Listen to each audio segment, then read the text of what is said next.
My wife was poisoning my mother while sleeping with our family lawyer, who was rewriting her will in their favor. The sickest part? They were doing it in my dying mother's house. But what they didn't know was that Mom had one final message for me. Thank you for listening. If this story resonated with you, leave a comment below and subscribe to this channel for more infidelity stories and cheating wife stories on YouTube. The Kansas summer in Wichita hits different when you're watching your mother suffer from a mysterious illness. It's not just hot, it's suffocating, like the air itself is trying to steal your last breath. I sat beside Mom's bed in her Victorian home on College Hill, watching her chest barely rise and fall beneath the quilt she'd made. The sound of her labored breathing, that rattling wheeze mixed with the hum of the ceiling fan. That's what haunts me at night. My hands trembled as I held hers, still elegant despite the illness. Mom had been the pillar of Wichita society, hosting charity galas, serving on hospital boards. Now she couldn't even hold a glass of water. The doctors were baffled. Healthy as a horse 3 months ago, now suffering from mysterious symptoms that resembled slow organ failure. Every test came back inconclusive. I was lost in despair when I heard them downstairs. Even through the old floorboards, I recognized the sounds. My wife's laugh, that throaty giggle I once loved, and another voice. Male. Familiar. Richard Brennan, our family attorney for 15 years. The man handling Mom's estate planning. She can't last much longer, I heard Karen say, her voice drifting up through the heating vents. The tea, it's finally working. I froze on the stairs, my hand gripping the banister. Had I really heard what I thought I heard? Just a few more days, Richard's voice rumbled. The new will is ready. Everything goes to Karen as the devoted daughter-in-law who cared for her in her final days. Then I heard something that made my blood turn to ice. Intimate sounds. My wife and our lawyer, in my dying mother's house, while she lay suffering upstairs.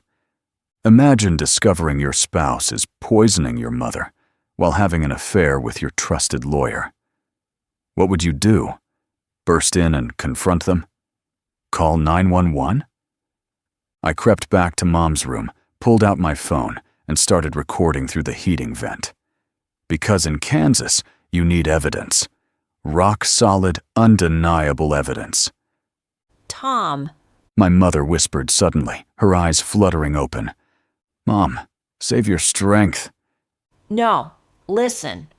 Her fingers squeezed mine with surprising force. The tea, don't let her give me the tea. She knew. God help me. She knew she was being poisoned. I won't, Mom. I promise. No more tea. A tear rolled down her sunken cheek. The safety deposit box at Commerce Bank for you. Her eyes closed again, but her breathing steadied. As I sat there holding her hand, while my wife plotted with our lawyer downstairs, something inside me crystallized. Not rage, purpose, the kind of determination that builds warriors from broken men. My name is Tom Harrison. I'm 52, and I've spent 25 years building Harrison Construction into one of Kansas's most respected companies. We've built schools, hospitals, homes where families create memories. My gift was always seeing the foundation, understanding what makes structures stand or fall. I just never thought I'd need that skill to save my mother's life. Karen and I had been married for 23 years, high school sweethearts from Hutchinson, who made good in the big city of Wichita. Or so I thought. She'd been the perfect wife, supportive, charming, beloved by my mother, who treated her like the daughter she never had. The signs had been there for months. Karen's sudden interest in Mom's finances, her insistence on being added to bank accounts to help manage things, with her during the COVID pandemic. The way she'd volunteered to make Mom's special herbal tea every afternoon, a routine that coincided perfectly with Mom's declining health. And Richard? He'd been at every family barbecue, every holiday dinner. I'd recommended him to dozens of friends, trusted him with everything that mattered. Some betrayals cut deep. This one went to the bone. That evening, I made my move, called my cousin, Dr. James Mitchell, Chief of Emergency Medicine at Wesley Medical Center. Jim, I need you to admit Mom immediately. Tell them you suspect poisoning. Run a heavy metals panel. Tom, that's a serious accusation. I have evidence. Just trust me and get her out of this house, now. Within an hour, paramedics were loading Mom into an ambulance, while Karen played the concerned daughter-in-law to perfection. Oh, Tom, I hope it's nothing serious. I've been giving her that special tea blend from the health food store religiously. I wanted to grab her by the throat. Instead, I patted her shoulder. You've been so devoted, honey. Mom's lucky to have you. The next morning, while Karen was at her supposed book club, I installed hidden cameras throughout Mom's house. Every room, every angle. Enough to see who came in, what they said, and what they brought. Then, I waited. They didn't disappoint. That afternoon, Karen let herself in with Richard.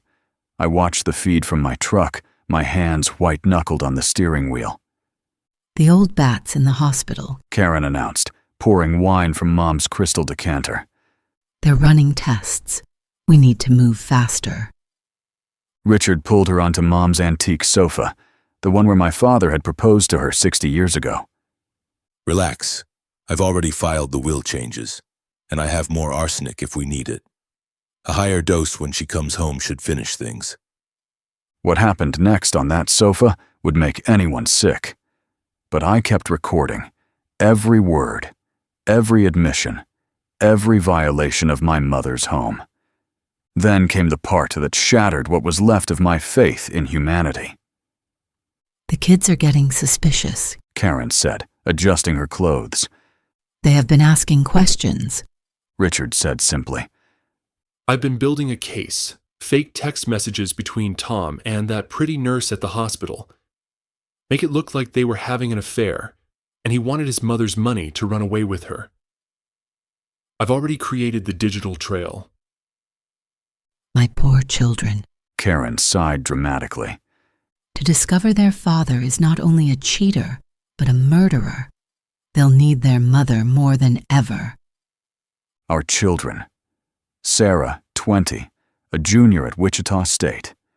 Michael, 18, just started at KU. She was planning to destroy their relationship with me to cover her crimes. That's when I knew this wasn't just about money. This was about complete destruction. And she was using our children as weapons. I drove straight to the FBI field office in Wichita. Interstate fraud, attempted murder, conspiracy.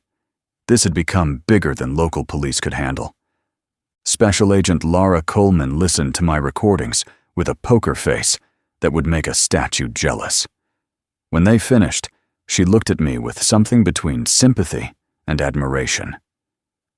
Mr. Harrison, this is one of the most calculated schemes I've seen.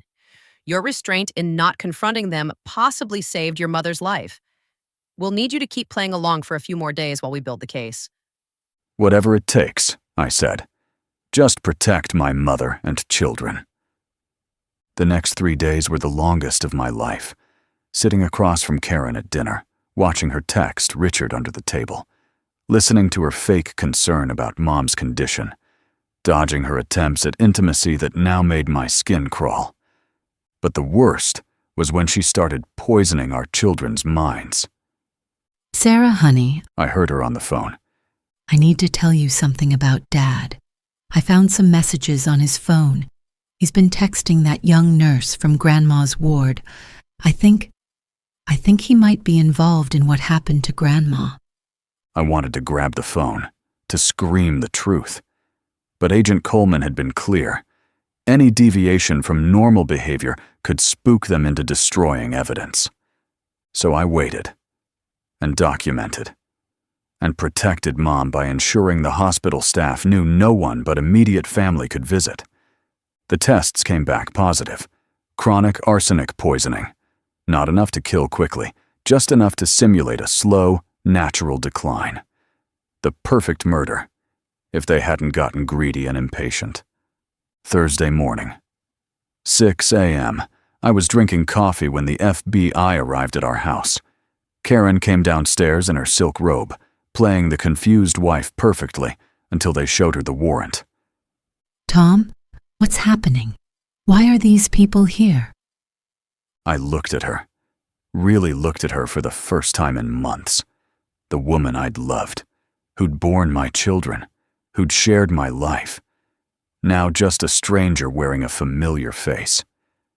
They know about the arsenic, Karen. They know about Richard. They know everything. Tom, honey, this is a nightmare. There's been a horrible error. Help me explain to them.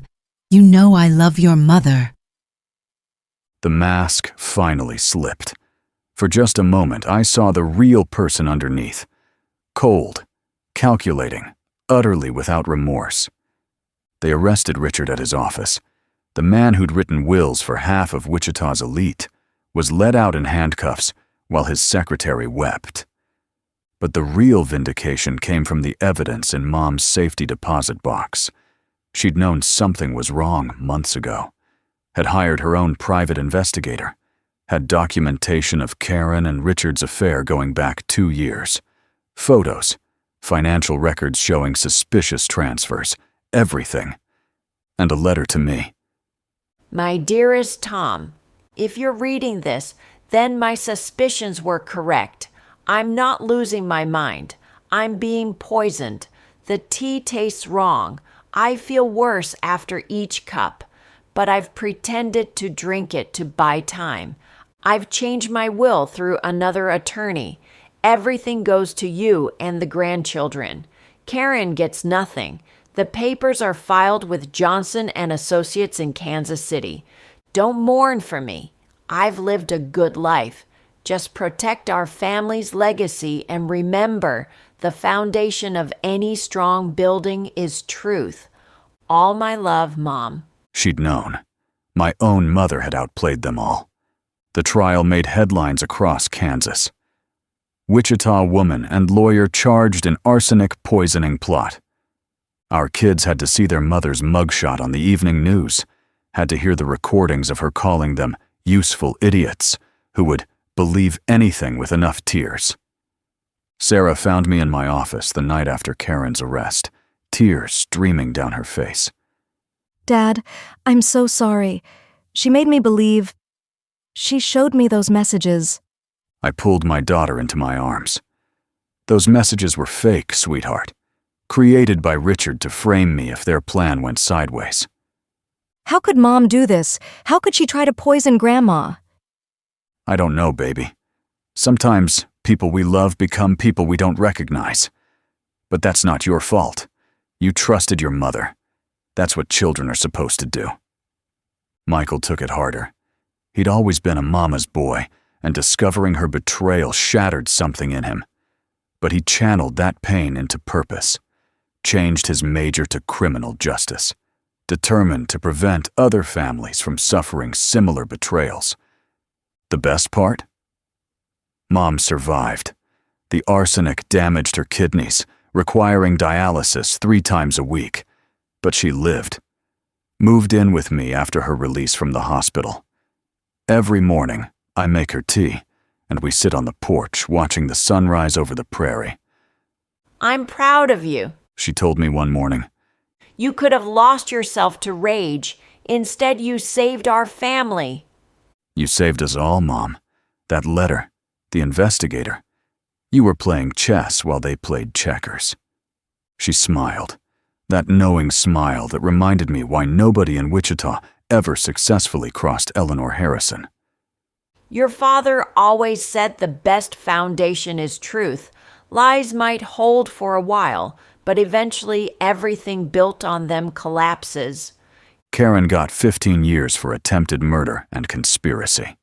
Richard got 20. Turns out this wasn't his first elderly client to mysteriously change their will before declining health. The FBI found 3 other cases. Their plan had been brilliant in its simplicity. Poison the mother. Frame the son. Inherit everything. Console the grieving children while spending their grandmother's legacy. Instead, they got federal prison and headlines that destroyed any future they might have salvaged.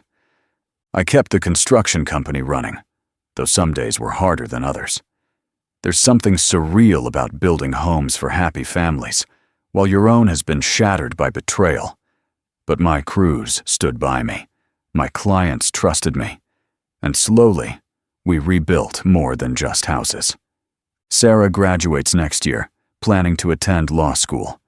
She says she wants to specialize in elder abuse cases. Michael's on the dean's list, interning with the FBI's white-collar crime division. They visit their mother once a month, not out of love, but out of duty. She writes them letters full of religious revelations and requests for forgiveness. They read them together, then file them away.